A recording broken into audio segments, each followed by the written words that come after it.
Foi muito mágico. Meu pai é ateu e a minha família nunca falou sobre religião, então eu fui... Sem nenhuma formação, né? Não acreditava em Deus, mas eu buscava muito. Em que sentido? Talvez eu quisesse acreditar que Deus existisse, porque as coisas que existiam aqui não eram agradáveis. Então eu buscava, mas eu sou muito... preciso ver pra crer mesmo, né? Senão eu não acredito. Então eu buscava na ciência, buscava explicações. E eu achava explicação pra tudo. Abriu o mar lá e andou sobre as águas. Não, tem uma época do ano que sobe, dá pra andar. Então eu achava explicação pra tudo. E nada me parecia lógico, né? Até na Bíblia mesmo, eu achava, Jesus foi um cara muito inteligente, mas nitidamente ele falava que o milagre era das pessoas, não era dele, né? Não, foi a sua fé que te curou. Isso eu acredito, né? Poder do pensamento e tal. Então eu ia muito de uma maneira racional e não acreditava em Deus. Eu acreditava que existia uma lei do causa e efeito, eu desejo bem, volto bem e tal, mas uma coisa meio... nada muito forte, sabe? E aí, eu engravidei da minha filha, eu entrei numa depressão violenta, só que eu, e possivelmente você também é assim, a gente é o tipo de perfil que não vai entrar numa depressão, vai cair numa cama e vai chorar. A gente vai ficar meio apático, meio tem vários sem níveis energia. De depressão, né? E nosso perfil muito ativo, dominante, nunca vai cair numa cama e a gente pode até não querer levantar da cama, tipo, perdi o brilho e tal, mas não vai ficar... não é do nosso perfil. Então você não consegue perceber que você tá em depressão e a tua dor é tão grande quanto de quem chora, né? Não maximizando, nem minimizando nada. Então eu demorei pra perceber que eu tava em depressão, mas eu tive uma depressão muito forte, onde a minha vida não fazia mais sentido e tudo mais. E eu me questionava, eu falava, cara, por que eu não sou muito grata? Eu tenho tudo, eu tenho muito dinheiro, eu tenho filhos maravilhosos, eu tenho um trabalho que todo mundo queria, eu tenho uma visibilidade que todo mundo queria, mas por que eu não sou extremamente grata? E só quem sabia disso era meu marido e a minha sócia, que fica muito colada e é madrinha da minha filha e tal. Eu não tinha coragem de falar isso para as pessoas, sabe? Tipo, eu não sou grata. Então você me olhava, você achava que tava tudo ok. Mas eu passei 3 anos pedindo por isso. Eu queria ser grata, minha vida tinha que fazer sentido, eu queria ser grata. Eu tinha tudo e eu não tinha nada. Tinha tudo, que todo mundo queria ter. Carro? Tenho. Helicóptero posso, barco posso, filhos tenho, corpo tenho, carinha tenho, Instagram tenho, mas não tinha nada. Eu tinha tudo e não tinha nada. Foi aniversário dessa minha sócia. Aí você vai entender do contexto. A gente foi de helicóptero, aluguei um barco, fiquei no Fazano de Angra, tudo e nada. Chegando lá, a gente já entendeu que ia começar a rolar algumas coisas diferentes. Ela é mais espirituosa, tal. O celular dela caiu. A gente tava falando sobre desconectar do universo e se conectar mais espiritualmente. Eu falei, me ensina a fazer isso, tal. O celular dela caiu no mar. E ela tinha acabado de comprar um iPhone em alto mar. E aí vai a gente procurar, obviamente, que não tem como, né, achar. E aí ela falou assim, Deus, qual é o recado? Será que é pra eu me conectar mais com Deus? Pelo amor de Deus, me faz achar meu iPhone, que eu acabei de comprar, caro e tal. O Marujo não achou o iPhone 7 metros pra baixo, ligado, tocando. Como é que explica isso? Então a gente já entendeu ali que tinha alguma coisa, mas isso foi com ela, eu olhei e falei, coincidência, né? O aparelho mara, o iPhone tá bombado, tá funcionando. Resumindo, porque a história é longa, resumindo mesmo, a gente voltou pro quarto, foram dias, e eu comecei a passar muito mal, falta de ar. E eu Do nada. Até achei que era uma crise de pânico, mas não era, porque de fato o meu batimento cardíaco parou, porque elas contaram, então não era crise de pânico, não chega a isso. Mas inicialmente achei que era. Faltou ar, eu não via, eu não conseguia ver e eu não conseguia ouvir. Só que eu fiquei paralisada, foi um troço esquisitíssimo. E eu lembrei que o pai de uma amiga minha teve uma doença onde os músculos dele foram parando, ele foi tendo tipo uma paralisia cerebral e virou um vegetal. E foi exatamente assim, eu falei, ferrou, vou virar um vegetal. E eu comecei a ficar apavorada, só que eu não conseguia falar. No barco. Isso voltando do barco. Eu voltei, eu parei na frente do som do quarto e fiquei parada. Foi um negócio assim inexplicável. E aí elas me olharam, viram que tinha alguma coisa estranha. Eu falei, não é possível que ninguém vai ver que eu tô passando mal, que vai me levar pro médico. Resumindo, eu comecei a viver segundos. Você entende um pouco de física quântica? Segundos como se fossem o desdobramento do tempo. A cada minuto parecia uma eternidade. Eu falava, gente, o que é isso? O que eu tô vivendo? Eu preciso sair daqui. E aí eu comecei a achar que eu ia ter algum problema tipo de de demência, de alguma paralisia cerebral, e eu ia ficar presa dentro do meu próprio corpo. Eu tinha um nível de consciência, mas eu não me mexia. Tá. Eu comecei a sofrer muito, porque eu falava assim, eu vou ficar assim, os meus filhos vão achar que eu pra sempre não tô me comunicando. Eu tô me comunicando, só que eu não consigo dizer que eu tô sabendo tudo que tá acontecendo. E eu comecei a sofrer, mas sofrer muito. E elas duas ali, sem saber o que tava acontecendo, viram que tava passando mal, meio que foram me encaminhando ali pra porta, me sentaram. Era um movimento meio robótico, era uma coisa estranha. E a Pétala, tava a Marcela, a Juliana e a Pétala. A Pétala acho que você conhece das redes sociais. Ela tinha saído pra cachoeira. Resumindo, demorou algumas horas, um determinado momento ela chegou. E eu, na minha cabeça, eu falei, gente, ela vai chegar e vai salvar minha vida, vai me levar pro médico. Mas assim, essas horas, você tava lá, paradinha, presa no tempo. E ali, na vida real, devia ter passado umas 2 horas. E aí eu me perguntava, não é possível que essas meninas achem que eu tô normal e elas não estão me levando pro médico. Quando a Pétala chegou, eu estava sentada ali, parada na porta, de porta aberta. E aí ela falou, o que foi com ela? Aí as meninas, não sei, ela tá assim faz um tempo, ela tá passando mal. Ela falou, você tá brava comigo? Eu falei, ai não, eu achei que ela fosse chegar e me levar pro médico, agora ela vai cismar que eu tô brava com ela. Aí ela falou, amiga, o que você tem? Eu não conseguia falar. Aí ela falou assim, e eu jurava que ela ia me levar pro médico e ia me salvar. Eu tinha muito isso dentro de mim, durante essas 2 horas, que pra mim pareceu uma vida. Eu fiquei pedindo, ela vai chegar e vai me levar pro médico, ela vai chegar e vai me salvar, ela vai chegar. Era o meu pedido, ela vai chegar e vai me salvar. E ela chegou e falou assim, vamos orar? Eu queria bater nela. Eu falei, orar? Uma hora dessa, eu morrendo, preciso de um médico. E ela me fala, vamos orar? Mas era o que eu tinha. Eu falei, toda merda mesmo, vai sair, né? Eu consegui fazer assim com a cabeça. Quando eu fiz assim, eu não lembro. Diz elas que eu desmaiei e elas me botaram na cama. Nessa hora, elas falaram que eu fiquei cinza, não respirava, não nada. Me pergunto por que vocês não me levaram pro médico. A Pétala já entendeu que era uma coisa espiritual, mas ainda assim eu me pergunto até pra ela, por que você não me levou pro médico ainda assim? Não, amiga, eu sabia que era espiritual. Não tinha coração, tinha que... Caraca, mas que coragem, hein? Muito. E aí elas me deitaram e aí quando elas sacaram mesmo que a coisa era espiritual, porque até então elas me deitaram e falaram, não, pensamos pra te levar pro médico, você ficou cinza e tudo mais. Quando eu acordei, eu já acordei vomitando. Então eu até imaginei, falei, será que eu tava tendo alguma parada cardíaca, alguma coisa que dá enjoo e vomita mesmo e tal? Mas quando eu acordei, ela falou rápido. Ela falou assim, você aceita Jesus? Foi muito louco. Ela falou, você aceita Jesus? Eu falei, meu filho, tô aceitando qualquer coisa, qualquer pessoa. E aí saiu a minha voz, eu falei, aceito.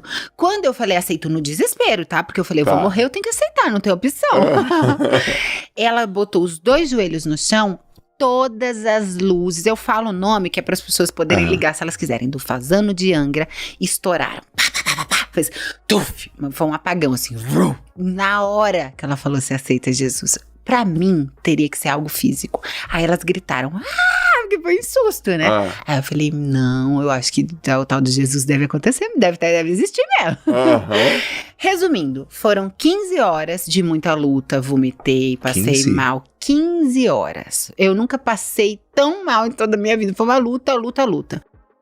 Existia um determinado momento em que a Juliana estava chorando, que era uma das minhas amigas, e a Pétala, ela representava como se fosse um mensageiro, como se fosse um pastor. Ela começou a falar da Bíblia, contar histórias sobre Deus. E ela colocou uma música da Isadora pra trocar na playlist. Eu não escutava música evangélica, nunca na vida. Eu achava extremamente cafona. Hoje eu não escuto outra coisa. Mas eu achava horrível. E aí, de repente, ela colocou aquela música e aquilo lá me deixava bem. Quando parava a música, aquilo me deixava mal. Então eu botei no negócio de repetir e eu ficava ali naquela música respirando. E é uma música que ela tem, que é aquela Seja Forte e Corajoso. Seja forte. E tinha a ver com o momento que eu tava passando. Então aquilo ali me acalmava e tudo mais. E aí, num determinado momento que a Juliana tava chorando, eu falei pra Pétala, eu falei pra Juliana, o que você tá chorando? Eu conseguia falar frases em determinados momentos que talvez fossem escolhidos por Deus. Ela falou, eu tô pensando no Pedro é o filho dela. Eu virei pra Pétala e falei, o que você tem pra falar do Pedro? Ela tava falando de todo mundo. A Pétala começou a me contar a história do Pedro da Bíblia. Eu nem tinha me ligado que o Pedro era o Pedro da Bíblia e tal. E aí ela começou, só que ela tem um jeito debochado muito engraçado. Ela, Pedro negou Jesus 3 vezes. No que ela fez isso, eu me toquei que era a minha história. Era sobre mim. Porque eu neguei Jesus 3 vezes. Eu nasci e tinha uma amiga vizinha minha que era evangélica. E eu ia com ela pra igreja, meu corpo ia, né? Sempre, porque a mãe dela tinha separado, tinha passado por uma separação e ia muito pra igreja, ela chamava Larissa. E eu ia sempre com ela, pra gente ficar brincando e tal, então meu corpo tava ali. Depois, na adolescência, eu fui melhor amiga da Sara, que é filha de uma pastora, aonde eu ia pra igreja, porque ela cantava, meu corpo. Mas eu não tava ali, era meu corpo. E depois, a última pessoa que tentou me apresentar Deus foi a Simone, que me levou pra um retiro, depois da minha separação e tudo. Então eu entendi que aquela história era sobre mim. Era o número de vezes que eu estive e não estive com Deus. Aí eu falei, só sobre mim. E aí ela pegou e falou assim, até o sol amanhecer você me negará 3 vezes. Aí eu falei, ferrou. Enquanto o sol não nasceu, eu vou ficar aqui nesse limbo desse troço. Era muito ruim. E o desdobramento do tempo. E eu achava que eu ia ficar presa na minha consciência. Eu achava que eu ia morrer. Resumindo, eu fui me despindo de tudo que você puder imaginar, de vaidade, de dinheiro, e aí fez sentido eu estar ali. Porque teve um determinado momento do dia, a Pétala tava num quarto, eu que tava pagando tudo pra todo mundo. A Pétala tava num quarto, a Juliana em outro e a Marcela em outro, só que eu não queria que ninguém saísse dali. Então a Pétala ligou pra eles trazerem um colchão pra que ela pudesse ficar ali junto comigo, né, e dormir ali. E aí ela tem um jeito engraçado, ela é muito debochada. E assim, tipo, a diária de um hotel desse é 10 conto. Sim. E aí ela ligou e falou assim, você pode trazer um colchão? Aí o pessoal falou, acho que era R$600 pra trazer um colchão. Aí ela, ai, você tá louco? R$600 um colchão? Não, moço. E assim, eu passando mal, morrendo, eu queria saber de R$600, eu queria saber de nada. Uhum. O dinheiro deixou de ter valor. E aí, ali naquela hora, eu fiquei assistindo aquilo, eu falei, gente, dinheiro não vale nada. E aí eu entendi o recado. Era esse, dinheiro não vale nada.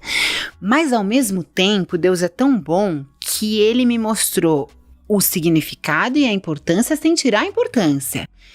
Porque não é dinheiro não vale nada de não preciso de dinheiro, mas você não pode botar o dinheiro acima das coisas. Dinheiro é bom, ele te proporciona um hotel caro, um helicóptero, um barco, uma bolsa, uma viagem, uma comida pro seu filho, whatever. O que você puder comprar com o dinheiro, ele é bom, necessário e merecedor, porque Deus não quer que ninguém fique na desgraceira. Deus não criou ninguém pra não ser feliz. Se você não é abundantemente feliz do jeito que você quer, porque você acha que você não merece. Porque Deus te deu a oportunidade, sim, pra que você possa fazer isso. Então, eu não acho que o dinheiro é ruim. Mas eu entendi ali que o dinheiro não pode vir antes. Ele é consequência. Ele tem que vir depois. Então, eu entendi que o dinheiro não vale nada, mas ao mesmo tempo que ele é ótimo para ser usado. Então, tipo, R$600 vai. Não é sobre isso, não é sobre dinheiro. O dinheiro precisa ser uma consequência. Então, eu comecei a ressignificar os 10 mandamentos do dinheiro, da luxúria. Eu comecei a entender e aprender dentro de mim e me despir da minha vaidade. Eu tava vomitada, descabelada, e aí todo mundo entrava no hotel e eu não tava nem aí. E elas ficavam preocupadas, porque, obviamente, eu sou uma pessoa pública e as pessoas iam me ver daquele jeito. Caguei, eu tava lutando pela minha vida, que era mais importante do que tudo, do que dinheiro, do que vaidade, do que fama, do que qualquer coisa. E eu não melhorava, até eu entender que eu não tinha passado pelo último mandamento, orgulho. Por quê? O tempo inteiro que eu achava que eu ia morrer, eu ficava pensando, vai sobrar só o Arthur precisa cuidar dos meus filhos. Mas eu não ligava pra ele. Eu ficava, tipo, só com ele na cabeça. Não, eu vou conseguir. Não, eu vou sair daqui. Não, eu vou não sei o que lá. E aí eu me virei a chave. Eu falei, cara, por que eu não liguei pro cara se eu tô morrendo? Orgulho! Eu não liguei pra ele porque eu sou orgulhosa. Uma das coisas que mais machuca as pessoas é o orgulho delas mesmas. Total. As mulheres que me encontram na rua e elas falam... Eu não vou admitir, eu amo o meu marido, mas eu não vou voltar com ele porque eu me amo. Eu falo pra ela, não é que você se ama, é que você tem orgulho. Porque se você se amasse, você não estaria fazendo isso com você. Você acabou de me dizer que tá sofrendo, mas não volta. O nome disso é orgulho e não amor próprio. Amor próprio é te fazer aquilo que te faz bem. Se te faz bem estar com ele... é orgulho que você não tá voltando. Então a gente confunde muito amor próprio com orgulho. Eu tenho amor próprio. Não, você é orgulhosa. Isso é ego, é outra coisa. Amor próprio é o que te faz bem. Eu me amo, eu quero fazer tudo que me faz bem. E aí sim, se ela botar na balança e ele fizer mal, não volta. Mas não voltar por orgulho, porque se ama e achar que isso é amor próprio, não, isso é ego. Então, quando eu consegui finalmente entender isso, aí era minha luta. Como é que eu chego no telefone? Porque eu não tinha como eu chegar. Eu travada, isso tudo dentro da minha mente, tá? Durinha ali, escutando Pétala falar sobre Deus. muita força, eu falei, bom, entendi, é orgulho, então Deus vai me fazer levantar daqui, me faz levantar daqui que eu vou chegar no meu telefone e eu vou ligar pra ele. Só que eu não queria tirar a playlist que tava tocando dali da Isadora. Aí eu cheguei, consegui pegar no telefone, eu não enxergava direito. Quando eu parei na frente do telefone, a Pétala falou, você quer ligar? Aí eu fiz assim. Aí ela falou, onde você quer? Você quer entrar na conversa e tal? E parecia que ela tava sentindo também as coisas que eu queria. Acho que era muito Deus falando com ela. Você quer que eu abro? Quem que é o Arthur? Você quer falar com o Arthur? E aí ela foi e abriu. E aí eu enxergava muito pouco. Olha que louca, testando Deus o tempo inteiro.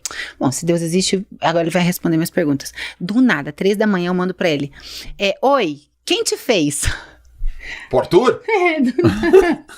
3 da manhã? Oi, quem te fez? Olha que louca, né? Mas eu tava ali, ó, acontecendo tudo e eu na dúvida. Aí ele, oi, do que você tá falando? Eu tô preocupado, porque daí eu não respondia, porque tinha um delay, eu não conseguia. Do que você tá falando? Quem me fez do quê? Do que você tá falando? E aí ele tava muito conectado com Deus, ele falou, Deus? Você tá falando de Deus? Eu falei, opa, essa pergunta do nada, assim, ele sabe. Aí eu falei, me liga na Pétala, só escrevi isso, só que ele não tinha o telefone da Pétala. Era 3 da manhã. Aí ele falou, como? Aí eu pensei, nem respondi mais, pensei, ai, Deus se vira, dá seu jeito de dar o telefone pra ele. Eu com Deus, tá? Olha que audácia. Morrendo e audaciosa com Deus, como se Deus precisasse de mim. Arriscando tudo, all-winsaço com Deus. Que loucura. Hoje eu passo pra cara, Deus queria muito que eu acreditasse nele mesmo, porque não desistiu de mim, é muito audacioso. Dá 10 tapas na minha cara. Você vira aí, acha o telefone que eu...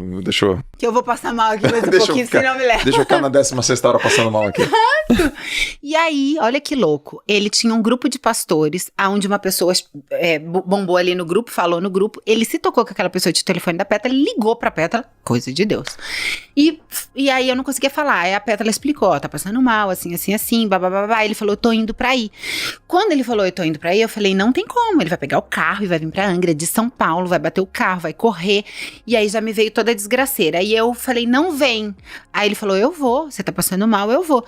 Aí ele falou, Maíra, olha só, presta atenção, se foi Deus, e eu não tenho dúvida que foi, porque jamais você me ligaria depois de tudo que aconteceu, se você tá me ligando, foi Deus, com certeza absoluta, ele não vai me matar agora, não faz sentido, cairia por terra tudo. Muito e aí bom eu esse. pensei, não, verdade, cara, até que horas que eu vou ficar duvidando de Deus? Para de querer, eu sou muito, tudo do meu jeito, tudo, e era muito cansativo viver assim, tudo que eu construí, foi com muita luta e é muito cansativo. Quando a gente tem Deus é muito mais tranquilo. Ah, faz aí. Ficou muito difícil, faz do teu jeito. É muito melhor. E aí eu achava que eu tinha que controlar a vida dele, né? Muito bom. E aí me veio em mente... não tem um caminho, vai, libera um caminho pra mim. Tá? Não sei fazer, pô, dá uma luz aí. É muito melhor. Você vê que as coisas estão embarrando, você fala, Deus, se tá muito difícil, é porque não é pra ser. Dá teu jeito aí, eu jogo na tua mão e você faz. É assim que eu tenho feito. E faz. E o jeito dele é sempre melhor que o nosso. É impressionante. E aí nessa hora eu entendi, eu falei, então vai. Só que eu queria dar meu jeito ainda, né? Me veio. Bom, já sei, eu vou querer que ele venha guiado. Eu tinha assistido uma live uma semana antes, por um acaso, daquele pastor André Fernandes de Miami, que é famoso. Nunca tinha relação nenhuma com o cara, não conhecia, não sabia quem era. Eu falei, vou mandar uma mensagem pro pastor, vim orando pra ele não bater o carro. 3 horas da manhã, né? Falei, se Deus existe, ele vai dar esse jeito aí. Mandei uma mensagem, abri o Instagram e falei, oi, tem um recado pra você. Aí ele manda na hora. Falei, você precisa vir orando, tal. Ele falou, já tô sabendo. E veio orando no telefone, olha que louco, 3 da manhã, orando com o Arthur. Existe um determinado momento em que o Arthur falou que no GPS apareceu escrito assim, Estrada do Tesouro, e era neblina, e tudo sumiu, ele não sabia onde ele estava, ele foi reto, até que em 3 horas, 3 horas, chegou onde eu estava. Eu estava no quarto 3, tem essa questão do Pedro, né, das 3 vezes que me negou. 3 da manhã. 3 da manhã, e ele chegou quando o sol estava nascendo. Ele chegou eu comecei a passar o dobro de mal. Eu falei, agora eu vou morrer mesmo. E aí, o que eu fiz? Eu tava lutando muito porque eu queria viver. Na minha cabeça, eu estava controlando a minha morte. Porque eu não podia morrer e quem ia me salvar era eu me despir do meu orgulho. Quando ele chegasse, eu me despir do meu orgulho, então eu tava salva. Quando ele chegou e eu não fiquei salva e eu comecei a passar mal mais ainda, eu não consegui mais controlar a minha morte. E aí eu morri, literalmente. Por quê? Eu falei, não tenho o que fazer, eu vou ter que morrer, eu não consigo mais controlar a minha vida. E aí eu me deitei no colo dele pra morrer. E eu entendo que foi a minha morte espiritual, pra minha nova vida. Eu sarei, eu fiquei boa. É inexplicável, eu não consigo te explicar. Peraí, você deitou, você se entregou, você falou, não vai dar, eu vou morrer. E aí, a hora que ele chegou, eu vi, porque eu olhava ele, eu queria ficar boa e não tinha jeito. Ele falava, tá tudo bem, e aí eu comecei a passar mais mal ainda. Eu falei, cara, não era isso, eu vou morrer, eu cansei de lutar, eu tô cansada, eu vou morrer. E aí eu deitei no colo dele pra morrer mesmo, achei que eu ia morrer. Eu me joguei, e eu fiquei boa. Na hora que eu parei de lutar, porque é esse o recado. Pare de lutar, só entregue a sua vida a mim. O que eu pedi durante 3 anos? Eu quero dar valor à minha vida. O que Deus fez? Tirou a minha vida para que eu pudesse dar valor. Eu nunca dei tanto valor à minha vida, eu nunca quis tanto viver como eu quis naquela noite. Então eu entendo que foi uma morte para um nascimento novo. E a coisa dos 3 tem mais uma questão, que no meio disso tudo, é que são 15 horas, né? A luz acabou 3 vezes. Todas as vezes que a Pétala falava, você acredita em Deus? E eu falava, acredito, foram 3 vezes. Uma foi, você aceita Jesus, e as outras 2, você acredita em Deus? Eu falava, acredito. E aí a luz fazia, 3 vezes. Então assim, por que eu dou o nome das pessoas? Por que eu dou o nome do hotel? Porque tá aí o pastor André, que acompanhou tudo pra comprovar, tá aí o Arthur, tá aí a Pétala, tá aí a Juliana, tá aí a Marcela, tá aí o Hotel Fazano. Então, tudo comigo precisou ser físico pra que eu pudesse acreditar. Entendi. Então, foi lindo. Meu testemunho é, tipo assim, surreal. É incrível. Caracas, velho. O que eu faço agora nesse podcast?